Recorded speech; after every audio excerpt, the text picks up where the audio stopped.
Assalamualaikum warahmatullahi wabarakatuh. Salam satu nafas.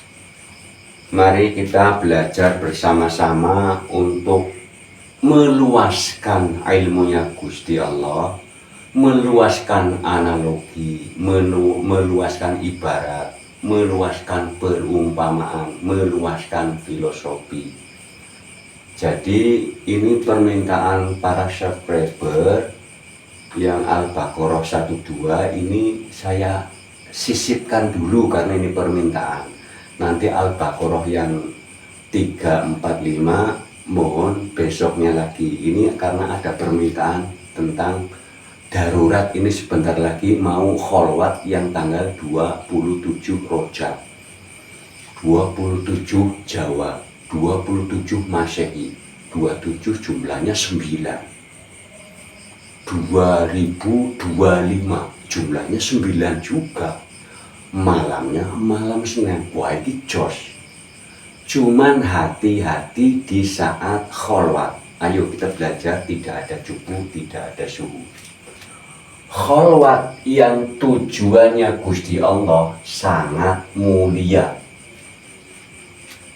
Ini mohon diperhatikan, kalau kholwat tujuannya Gusti Allah itu ujiannya yang ada ujian manis. Ini mohon berbahaya ya, karena yang paling manis, yang disebut manisnya iman, orang yang ketemu sama Gusti Allah bahagia tiada batas. Akan tetapi orang yang mau sampai kepada wujudullah akan melihat wujudnya Gusti Allah ya, akan melihat guru sejatinya, akan melihat wujudnya diri yang tanpa tulang, yang tanpa darah, tapi terlihat wujud. Itu ujian terakhirnya adalah datullah atau datolah, ujian yang paling mau finish. Itu biasanya dirayu jimat ya, yang tujuannya ke Gusti Allah saja dirayu jimat. Pas lagi begini, lagi serius, ngelihat keris, ngelihat mirah delima, ngelihat betara karang, ngelihat rantai babi, ngelihat rantai bumi, ngelihat jimat-jimat yang lain. Terserah mau diambil apa enggak, tapi saran kami sangat amat jangan diambil. Jangan diambil, karena kalau kita kerayu, itu siapa? Yang goda Gusti Allah juga. Kan kata Gusti Allah, siapa yang mau menghadap kepadaku, siapa yang menemui aku, tidak semudah itu. Ya, mohon hati-hati jika nanti kholwat dirayu, umpamanya ada rayuan mirah delima, mohon jangan. Ada rayuan rantai babi, rantai bumi, besi kuning, kantong macan, apalagi yang lainnya ya, mohon jangan kerayu, atau kerayu peti yang isinya emas, mohon jangan kerayu. Walaupun secara hulu yang goda juga Gusti Allah, jangan kerayu ya. Ini yang tujuannya sama Gusti Allah.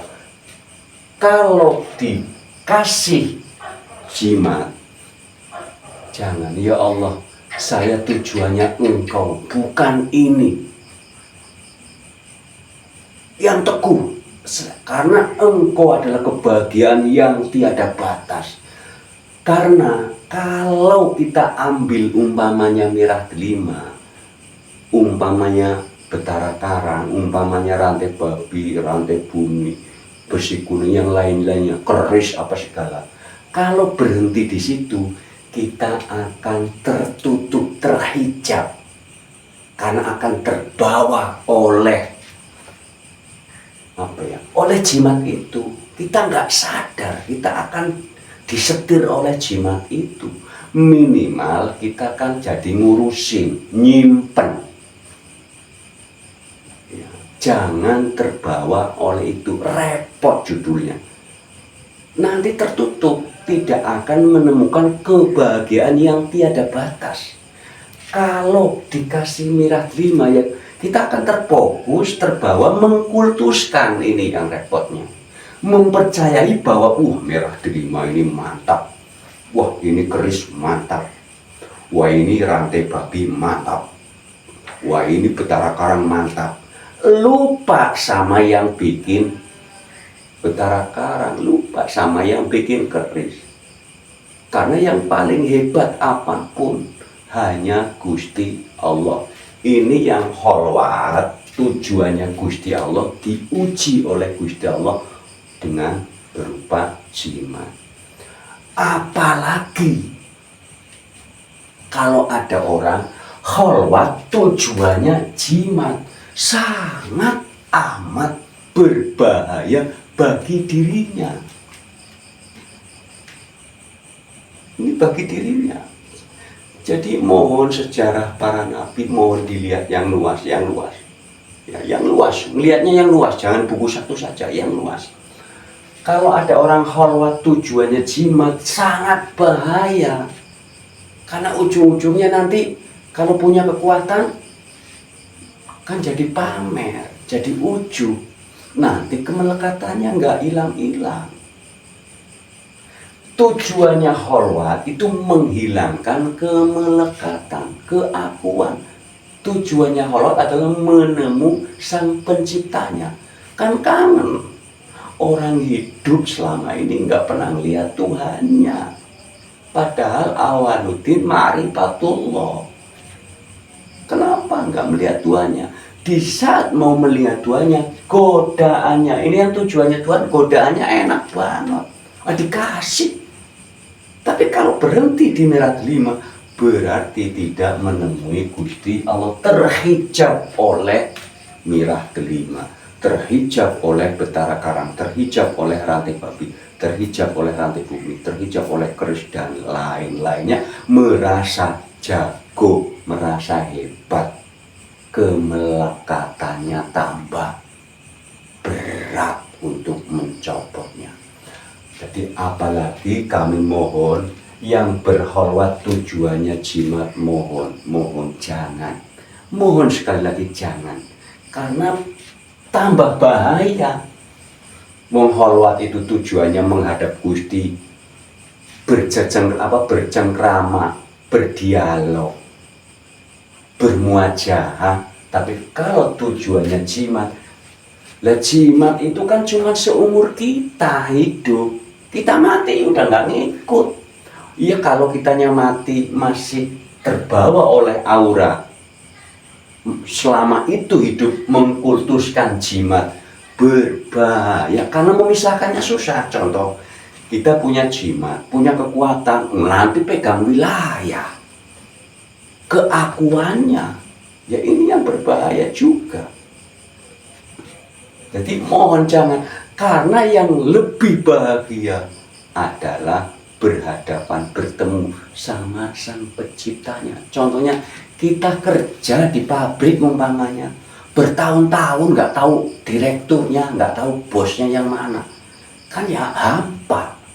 Kerja tiap hari tapi nggak pernah ngelihat bosnya, kan kangen. Kita hidup di dunia nggak pernah tahu yang bikin dunia, kan ya gelisah.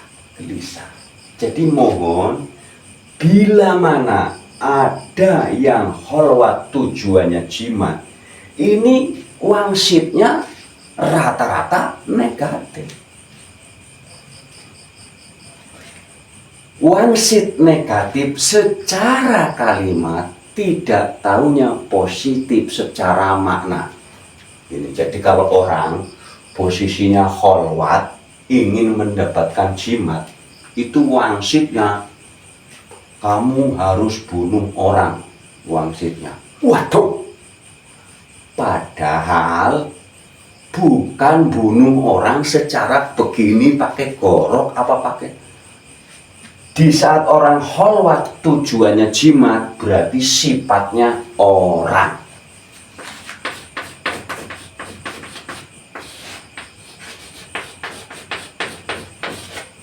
Ya, di saat orang kholwat tujuannya jimat, sifatnya orang.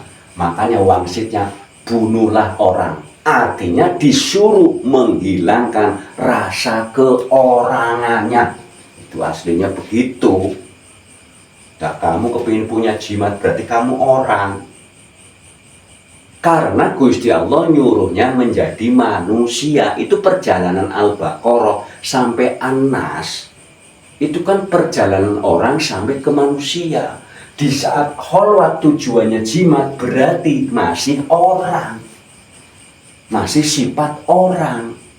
Perintahnya Gusti Allah sebagai sifat manusia. Makanya pas ada wisik bunuhlah orang, bukan membunuh orang lain, bunuhlah sifat keorangannya, atau bunuhlah sifat keakuannya, bunuhlah sifat kehewanannya. Ya, mohon diluaskan sifat orang, mohon diluaskan bagi yang sudah bahasa usul tahu. Sifat orang itu ibarat sifat kehewanannya. Ya, disuruh dibunuh sifat orangnya, bukan bunuhlah orang terus kita bangun tidur langsung nyari orang dibunuh, bukan. Jadi seakan-akan wangsit itu negatif, sebenarnya bukan. Kata Gusti Allah, kalau kamu kholwat nyari jimat berarti sifatmu orang, bunuhlah orang. Maksudnya kitanya sifat orangnya disuruh dibunuh, disuruh hilangkan, suruh dibuang maksudnya. Pakailah sifat manusia, itu aslinya itu. Umpamanya ada orang kholwat tujuannya jimat, dikasih wangsit, bunuhlah anakmu.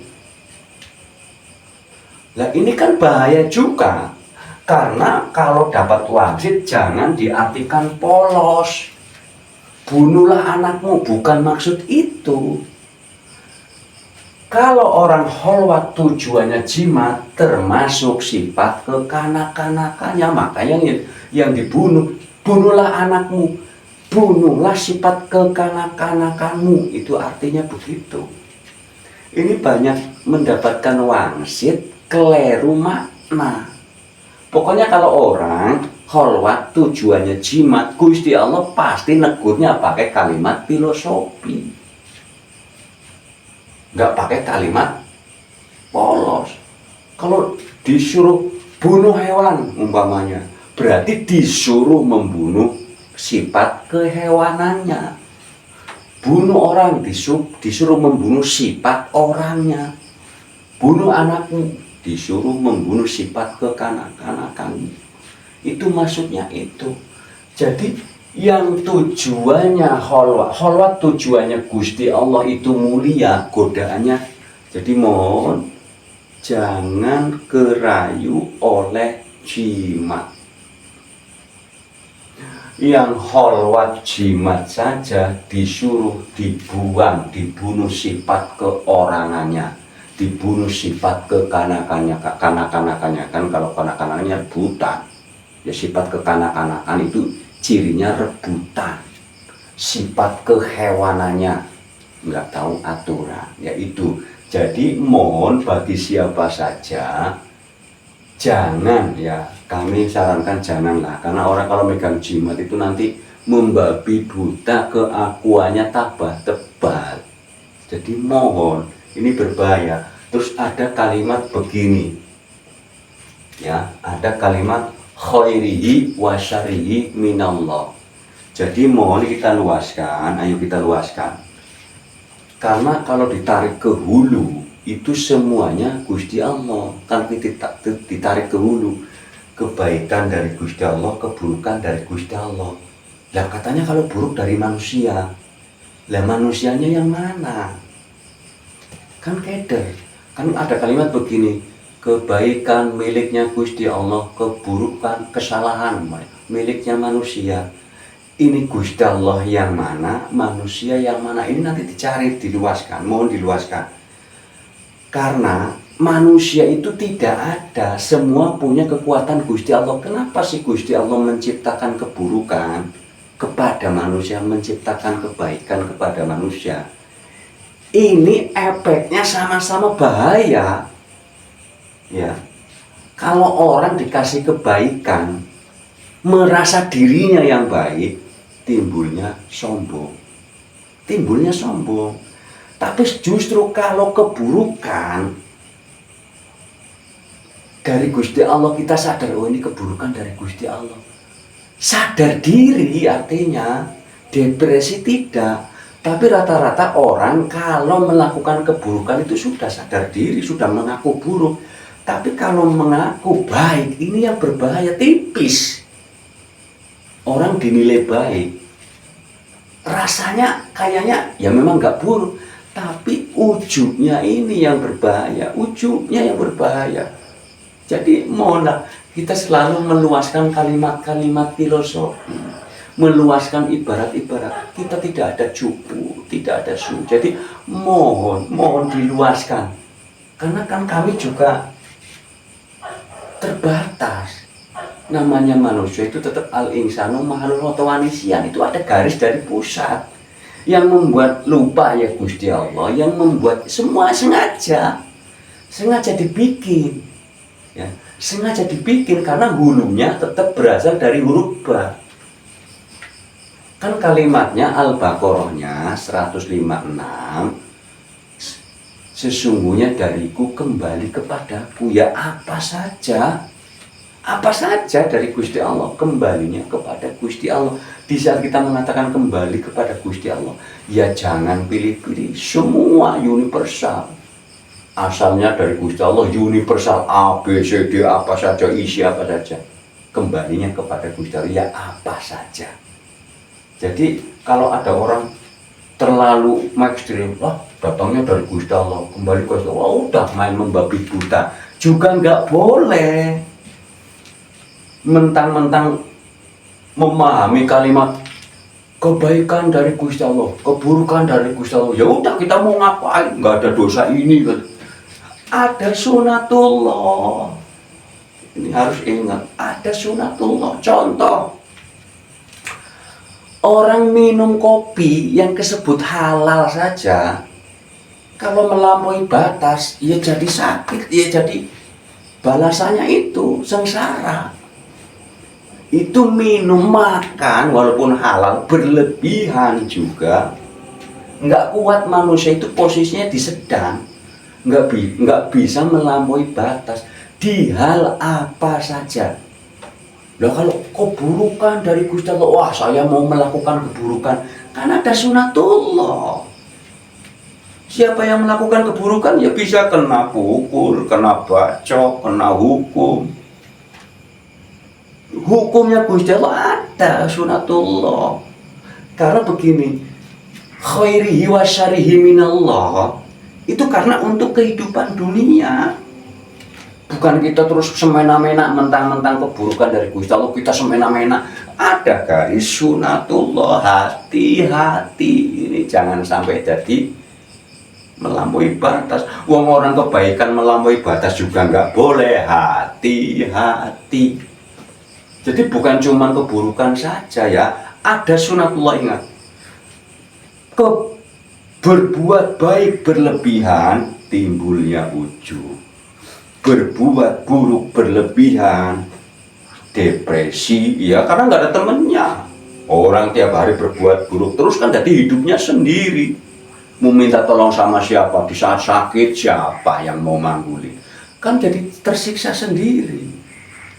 Karena hidup di dunia itu harus ada kanan, kiri, atas, bawah, salah, benar, apalagi laki-laki, perempuan, lupa, ingat, itu memang surga neraka itu memang harus terus nempel. Surga ya di sini, di sana, di alam semesta, di dunia, di akhirat, di darul akhirat itu selalu ada. Wong itu namanya Gusti Allah yang menciptakan. Jadi mohon Bila mana memahami kebaikan dari Gusti Allah, keburukan dari Gusti Allah, juga nggak semena-mena. Ada sunatullah yang berlaku, frekuensi ini loh. Frekuensi, nggak bisa semena-mena. Tetap kena. Ya, jadi umpamanya, kalau ada orang memahami kebaikan dari Gusti Allah, keburukan dari kita, ya dari manusia umpamanya, ya harus dicari juga. Gusti Allah yang mana, manusia yang mana, itu kita harus nunjuk manusia ini. Lah ini daging ya. Umpamanya kebaikan dari Gusti Allah, keburukan dari sayanya yang mana, ya harus dicari juga. Jangan langsung saya inilah, ini daging kok. Ya, mohon diluaskan. Jadi ini bagi yang sudah fana, sudah tahu sebenarnya. Jadi ini bagi yang masih fase awam keder, mohon jangan sampai sistem takdir baik, takdir buruk dari Gusti Allah terus kita semena-mena. Tidak bisa, ada garis sunatullah, tidak bisa. Ini hati-hati. Jadi mohon jangan semena-mena. Jangan berlebihan. Manusia posisinya di sedang, kan umpamanya kanan malaikat, kiri setan. Jangan condong ke kiri, jangan condong ke malaikat, sedang.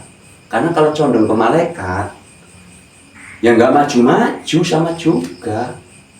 Wong itu hanya setrum kok. Setan itu gas untuk penyemangat. Ya, kan condong ke malaikat nanti bener terus nggak kuat, sombong kan, lu repot lagi, disuruh di sedang, karena hidupnya di dunia disuruh sedang. Jadi itu aja, disuruh sedang. Condong banget jangan, namanya masih ada badan, itu pasti, itu memang kalau sudah kita posisinya sifat manusia itu cuma begini, setan malaikat. Tapi kalau posisi di orang, nang setan terus, ya ini yang berbahaya. Jadi apapun, walaupun khairihi wa syarihi minallah, tetap ada garis sunatullah, ya itu yang bekerja itu, ya. Jadi jangan semena-mena, hati-hati ya, kita harus belajar meluaskan makna. Jadi mohon kalau ada wangsit apa-apa jangan jabarinya polos. Dan saya juga pesan siapa saja mohon jikalau mau datang ke kami silahkan. Pak Sam Janggiri Channel belum punya asisten, masih kami pribadi. Jadi nomor WA-nya jelas ya, Kalau ada permintaan apapun atas nama kami tidak minta apa-apa. Kami tidak minta mahar apapun, tidak minta uang konsultasi apapun, ya. Kami malu sama Gusti Allah ya. Barangkali ada orang yang mengatasnamakan Janggiri. Mohon konfirmasi ya, nomor teleponnya jelas ya, yang sudah ada di video yang kemarin ya, sudah banyak ya. Itulah nomor telepon Janggiri Channel. Artinya nanti kami catat ya, nomor Janggiri Channel yang ada di video ini nanti ya, nanti saya catat ya, ini ya, nih video ini nomor ya, di bawah ini nomor Janggiri Channel asli. Tidak ada asisten apapun, langsung Pak Zam sendiri ya. Mohon ini langsung Pak Zam sendiri ya. Tidak ada minta apapun, tidak ada mahar, tidak ada uang konsultasi, uang apa, tidak ada. Jadi mohon silakan yang bagi yang mau datang, tidak ada permintaan apapun. Barangkali ada yang mengatasnamakan Janggiri, kami tidak bertanggung jawab. Jadi nomor telepon kami di sini, ini ya, di bawah ini. Ini nomor telepon, tidak ada asisten, kami sendiri ya. Ya, ini kami sendiri. Ya, terima kasih. Cukup sekian. Barangkali kurang luas, mohon diluaskan bersama-sama. Tidak ada cupu, tidak ada suhu. Wassalamualaikum warahmatullahi wabarakatuh. Salam satu nafas.